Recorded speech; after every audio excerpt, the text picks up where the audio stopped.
വിശുദ്ധ അന്തോണീസ് അല്ലെങ്കിൽ പാദുവയിലെ അന്തോണീസ് പോർച്ചുഗലിൽ ജനിച്ച ഒരു ഫ്രാൻസിസ്കൻ പുരോഹിതനും വൈദിക ശാസ്ത്രജ്ഞനുമാണ്. 15-ാമത്തെ വയസ്സിൽ ഓഗ്സ്റ്റീനിയൻ ആശ്രമത്തിൽ ചേരുകയും പിന്നീട് ഫ്രാൻസിസ്കൻ ഓർഡറിൽ അംഗമാവുകയും ചെയ്തു. ശക്തമായ പ്രസംഗങ്ങൾക്കും വിശുദ്ധ ഗ്രന്ഥങ്ങളോടുള്ള അറിവിനുമാണ് അദ്ദേഹം അറിയപ്പെട്ടിരുന്നത്. അതേപോലെ ദരിദ്രരെയും രോഗികളെയും സഹായിക്കുന്നതിനോടുള്ള സ്നേഹവും നിരവധി അത്ഭുതങ്ങൾ സംഭവിപ്പിച്ചതും അദ്ദേഹത്തെ വളരെ വേഗത്തിൽ വിശുദ്ധനായി പ്രഖ്യാപിക്കാൻ കാരണമായി. വിശുദ്ധ അന്തോണീസ് ഇന്ന് ലോകമെമ്പാടുമുള്ള കത്തോലിക്ക വിശ്വാസികളുടെ പ്രിയപ്പെട്ട വിശുദ്ധനാണ്. ഈ വിശുദ്ധൻ്റെ ജീവിതം നിരവധി ആളുകൾക്ക് പ്രചോദനമാണ്. ലോകത്തിൻ്റെ വിശുദ്ധനെന്ന് 12-ാം ലിയോൺ മാർപ്പാപ്പ വിശേഷിപ്പിച്ച പാദുവയിലെ വിശുദ്ധ അന്തോണീസിൻ്റെ തിരുനാൾ ദിനമാണ് ജൂൺ 13.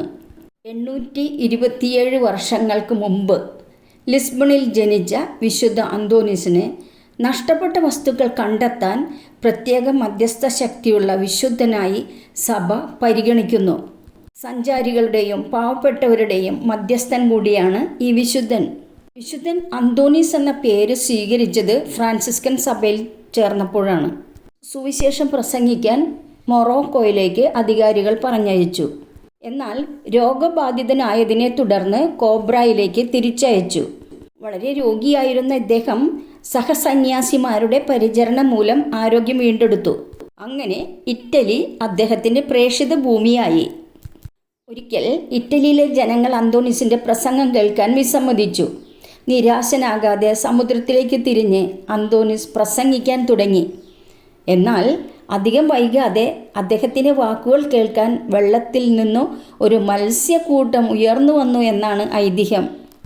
അഗാധമായ പാണ്ഡിത്യവും ജീവിത വിശുദ്ധിയും നിറഞ്ഞിരുന്ന അന്തോണീസിന് വിശ്വാസ സത്യങ്ങളും ദൈവിക രഹസ്യങ്ങളും ലളിതമായും ആകർഷകമായും അവതരിപ്പിക്കുവാനുള്ള സർവ്വശേഷിയും ഉണ്ടായിരുന്നു.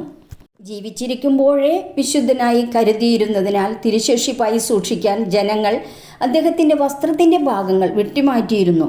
പുണ്യവാനു പ്രിയപ്പെട്ട പട്ടണമായ പാദുവയിൽ പോയി മരിക്കാൻ ആഗ്രഹിച്ചു.